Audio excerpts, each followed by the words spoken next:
Hello, everybody, and welcome to Edusations. I'm your host, Phil Strunk, joined today by a middle school educator, Katie. Katie, you want to go ahead and introduce yourself to the viewers? Sure. My name's Katie Powell. I teach sixth grade in the middle of nowhere west of Indianapolis, Indiana. I've been teaching since 2005, almost exclusively in the middle grades. I did 1 year of elementary, and I've been an elementary Title I teacher, but middle grades is definitely my passion. I travel and present worksheet busters and lecture busters, hosted on my website, and have a lot of fun doing that as well. Yeah. I think we first got connected through the middle school chat, right? I was trying to think so. Yeah.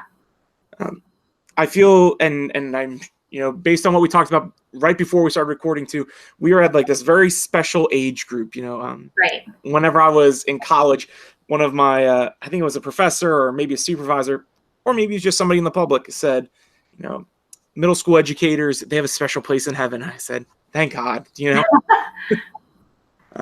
ever feel like that? Like, oh man, like every grade has its own challenges, but I think sometimes middle school has something different.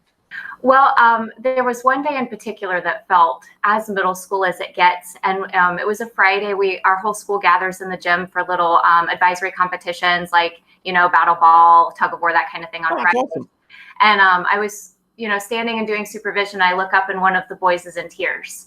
And I'm like, okay, that's a little unusual. So I pull him down. I said, do you need a minute? Do you need to maybe go get a drink? He's like, yes, please. So I send him out to get a drink, get him simmered down. I find out, oh, it's girl trouble. Okay. So later in the day, in one class of students, I have both the boy and a girl and a couple that have just like moments before my class broken up. And again, I've got a boy in tears. And I was like, okay, well, so sixth grade, these are their very first heartaches. They've never gone through this kind of thing before. And I think unique then to the boys is that they're very aware of the fact that they are now crying in front of all of their peers, which just compounds it and makes it so much more uncomfortable and awkward. So, I sent emails out to mamas and said, you may want to stock up on, I don't know, favorite movies and ice cream in a great big spoon because those days. And I don't know why, but that seems to take care of it. So, and I caught myself looking around. Here I am trying to teach, an English lesson, and I've got just audible sobbing. Yeah. And I'm like, this is so middle school. But I love them. No 2 days are ever exactly the same. One of my favorite middle school moments ever happened years ago. And I was in the middle of a reading lesson that I think is absolutely rocking. We're having really dynamic conversation. And all of a sudden a boy goes, if there's ever a zombie apocalypse, I'm going to give somebody a really good meal. And I just turned like, what? Where did that come from? But I mean, that is our world. They are not bound by convention. They think so uniquely. They aren't afraid to try new things and see what happens, whether it fails or it flies. And they are just remarkable. I absolutely adore them. Yeah. They're awesome. Your story there about a good meal just reminds me of I was talking to my kids about, I think it was a battle during World War II, and I was hyping it up, building the suspense, and then just as I'm about to get to a point and I'm looking for a kid to give me an answer so that we can transition into the next part, I call on a kid and he just says, "Can I sharpen my pencil?" Right. Just drives me crazy. Right. Yeah. But you're right. You love them. They're right. Goofy. But one of the cool things about middle school is that they do, since they are in the middle, they blend a little bit. They're getting closer toward the maturity of high school, but they haven't totally checked out of academics yet. Right. It's still very possible to keep them engaged. What are some things very much. What are some things you do to help keep them engaged in class? Well, I started to find, very early in my career, especially having special education students or students who had been kind of struggling academically in class, that by the time they arrive at middle school, they've already decided that school isn't really for them. That anything that looks like, feels like school, that they're just not going to be successful with. So they've kind of shut down before you ever really start an activity. So I started hooking them in ways that didn't feel like traditional seat work, didn't feel like traditional school, so that they were surprised into the learning a little bit, brought some of the walls down so that we could have deep academics. So that led to, the worksheet busters, which obviously I use in class regularly. I also love anything that's experiential. In a couple of weeks, I'm going to be launching my fantasy genre study, and I always do that by sending them on an epic adventure. So, you find out in fantasy that you're suddenly bestowed with magical abilities. So they're going to have magical abilities, that's a UV flashlight, and they're going to use their magical abilities to discover things around the building and go on an epic quest. That's awesome. To launch their genre study. But on the small scale, I'm really trying to find more ways to make what they do in class give them more voice and autonomy in how our class runs. So we just did an argumentative essay series over the idea of should students be allowed to use slime in class? And they did heavy research, either whether they were for it or against it. Why should they? Why shouldn't they? And they came across so much good information about how kids these days live in such a 2D world that when their brains encounter the sensory input of something that tactile, that it's actually very calming to the brain and to the nervous system, and kind of leads to almost like a Zen state in a lot of students. So they wrote these essays, and then I took whether the for or against had the higher average score to be then my decision. And actually the no's wound up having the higher score. So then we did problem solution. Like, okay, you raised good concerns about kids feeling stressed at school and needing a way to stay focused when they're, sitting in a passive auditory state. So how do we address those very real problems in a non-slime solution? That way they're writing and we're meeting these heavy standards, but in a way that actually influences what we do as a class. And their solutions were brilliant. They came up with ideas to fit right in the gamification we already have. And quick plug for gamification. I'm not a gamer. I don't know if stereotypes fit here, but I mean, I can play Smash Brothers against my kids, and we have named the move where you fall off the world the mom, because that's what I do. And I'm famous for my younger son has now outlawed my right to just hit the same button over and over and over again, because it makes my character kick, and I can just kick and no one can come near me. That's about as far as video gaming as I get. But I caught on to the idea of gamification for the good of my students. And we have mission cards set up for both conduct, and then they have a separate card for whatever standards we're covering. And when we assess a standard or a skill, if they score 80% or higher, I punch that part on their card. And when their card is complete, they can turn it in toward a level up in class, like getting to listen to music on their earbuds, or bring a snack to class, or eat lunch in the classroom. That's awesome. Treasure in the treasure box. And I have kids that will come and retest on skills that aren't even in this current grading period. I can't change their grade, but they want the punch on their punch card. So they are driven toward mastery all the time. And I don't have to hound them. I don't harp a kid to turn anything in. They do it because they want that punch card. I love it. The buy-in is so high, and I don't have to understand why it works. I just know it does. Right. That's the magic. That's awesome. So one card. Yeah. Are there specific things? I just want to make sure I understand this right. Are there specific things on there, or is it just like, do this well on one quiz during such and such time? I label it with specifics. Okay. For example, since we just finished our memoir study, I knew that it would take about 6 weeks. So every Friday we would do kind of a cumulative study applying the reading skills we've been working on with the chapters we've read. So it'd be memoir quiz 1, memoir quiz 2, memoir quiz 3, like that. And then the project, or if we're doing a special skill like supporting inferences with evidence, when I assess on that skill, there's a spot on the punch card for that, and we punch it. Gotcha. And when the punch card is completed, they can either bank them for higher power-ups, like getting to nuke the other class and drop their points to 0 in the class competition, right? Or, turn it in for even like an immediate, like they can get something out of the prize box. So those kids who like the really tangible rewards, immediate rewards, can have something right away. And it's incredibly motivating. It's like magic. I believe it. That's fantastic. There are some apps that do this, but I love this strategy. This is really cool. Well, and I've tried some of the online programs, because some of what they can bring in hits more of the kids, like being able to customize their characters and stuff, than I really know how to do in the real world. But I found that even on my management end, it felt less tangible. And so students weren't holding that incomplete card in their hand.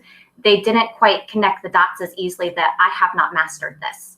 With the actual punch cards, they can see that missing punch, and they'll be like working toward a specific power up and like dig out an old card from like 7 weeks ago and be like, I have one left on this one. Can we do that one?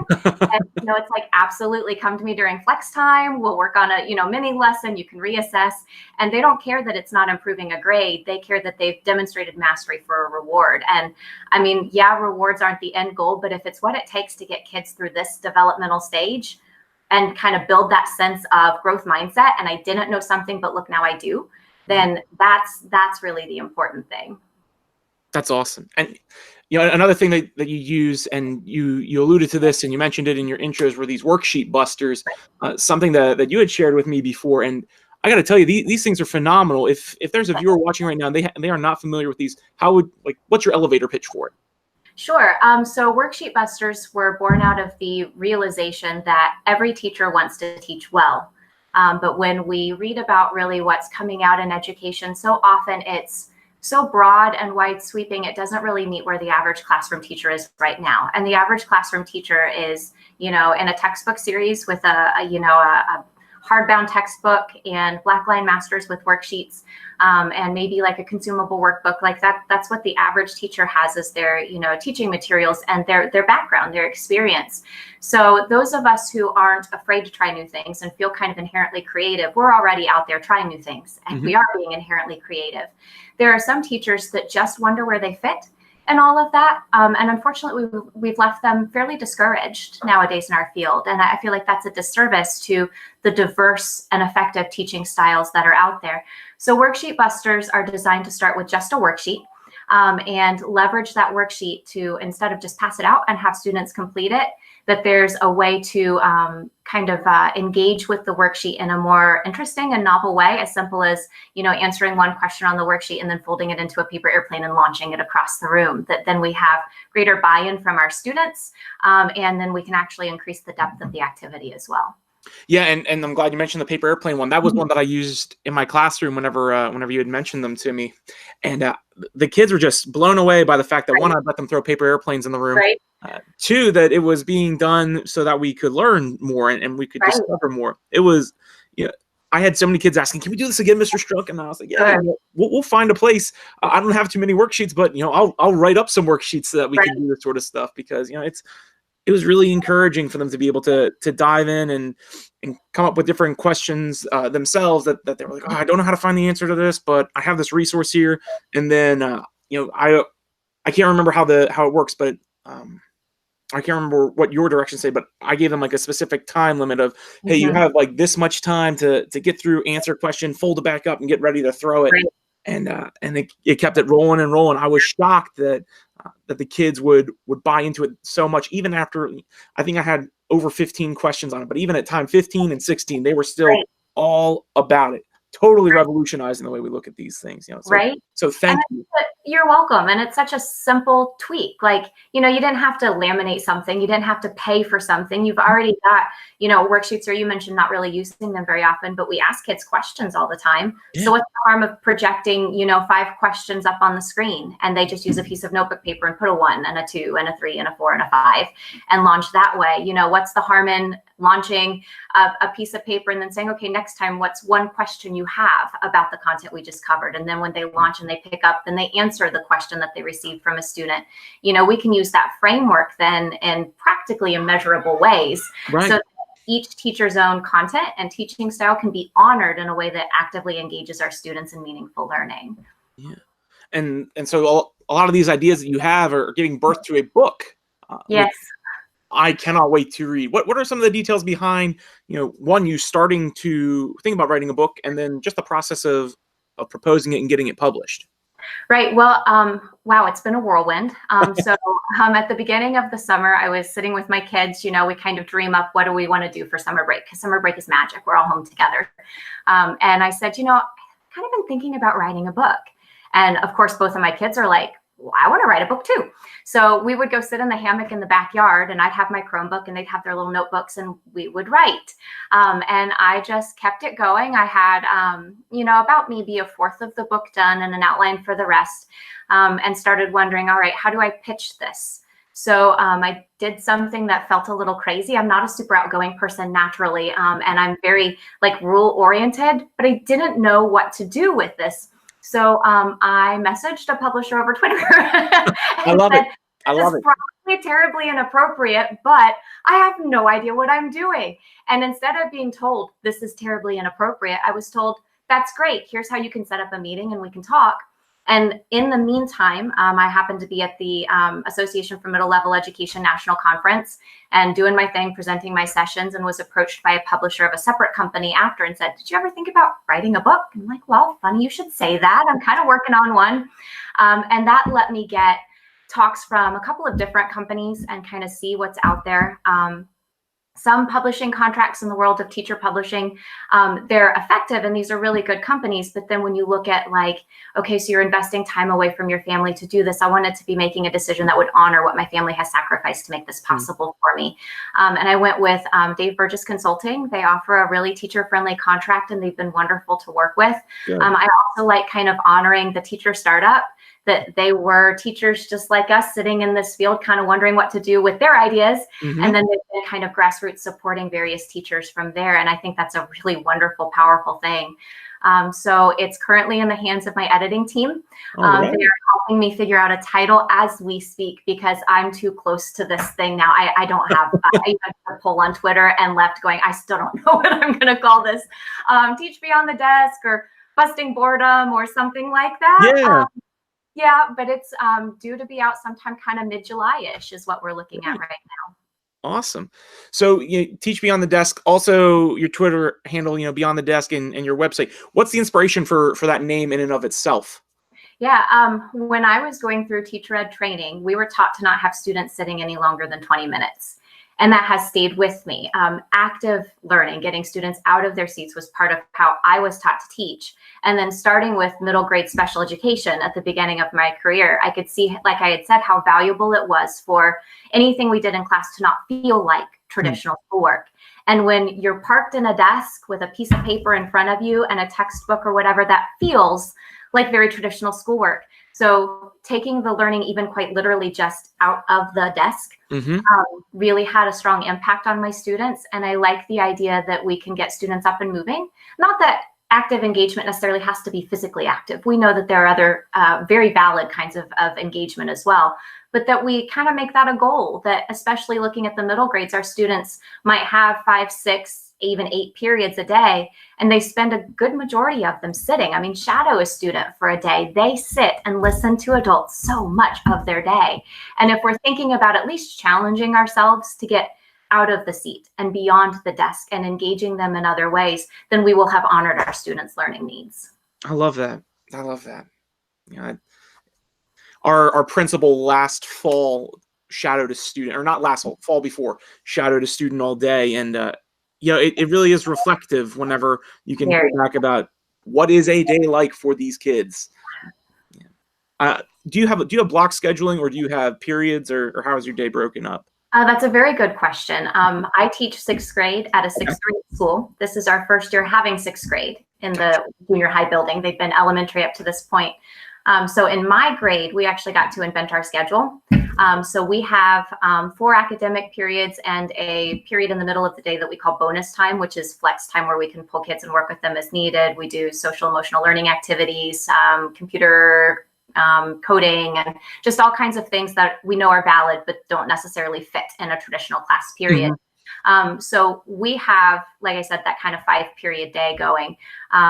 The rest of our building is on a very traditional bell schedule. I think they have also 5 periods, but theirs is broken up just a little bit differently. I think they wind up with like 66 minutes a period. Okay. Yeah. So within this own custom schedule for 6th grade, there has to be a way to keep them engaged consistently. Right. What are some things what are your go-tos for routine-wise keeping your kids actively involved in the learning, aside from what you've already added to with the worksheet busters and the moving? Well, you mentioned routine. And I think that's important, that if students kind of know how things work in our room and there's a predictable routine to how certain things are done, we lose less time in the non-instructional aspects of our day. If we know that when they enter the room, they're supposed to go immediately to their seat and start on their do now or their warm up or their bell ringer. If they know that when they need to sharpen a pencil, instead of raising their hand and waiting for that like aha moment of the lecture, to ask to sharpen, that they can quietly get up and do that, that these routines are what let us focus on our instructional time. So I spend a great deal of time at the beginning of the year, and then as often as needed, those routines throughout the year. Even, since I teach reading, the kind of rotations we do, sometimes I do rotations that are built more out of kind of the elementary daily 5 concept. And other times we do more like literature circles, and that I might have different routines for different purposes, but the routines themselves kind of happen repetitively or I guess recurring throughout the year, so that they're familiar enough to students that when they see, oh, that's how we're doing this, that they know how it works, and I'm not losing time in trying to get them settled down and seated. That helps us focus on the learning. Beyond that, I look at kind of leaning into where they are developmentally. They are social creatures, and I can fight them the entire time they're with me, or I can lean in and give them opportunities to socialize about the content. So I try to lean in and build in opportunities for them to talk about the content and learn from each other and with each other. And I think that also helps students check each other, that if they think, I really understand this, and then they never have dialogue with someone else, they might not understand it and fully believe they do and never know they don't until there's a grade at the end. And because they have the opportunity to converse with someone else in the process, they might realize, oh, I really didn't get that, but it's okay, because look, I've got this peer right here and they do. So we're going to talk about it, and I'm going to revise my thinking well before I get to the point of having to receive a grade. I really believe in leaning into where they are developmentally.